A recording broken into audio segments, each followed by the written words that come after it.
This is a handy drone tool to have. It's an anemometer. What it does, measures the wind speed. So to turn it on, you hold in the mode button, 2 seconds, and she turns on. Okay, 1, 2, there we go. So it does temperature, kilometers an hour. Now all you have to do to change it to miles per hour, hold this, 1, 2, 3.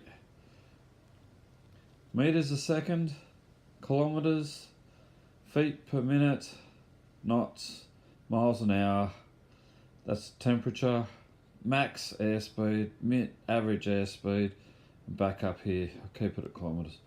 Then just set it. This backlight comes on. To turn it off, just hold both of these in, and she'll shut down like that. Then this goes off in a few seconds. $10 on eBay. Cool little thing to have. Best little tool I've got. Stick it in all your drone bags.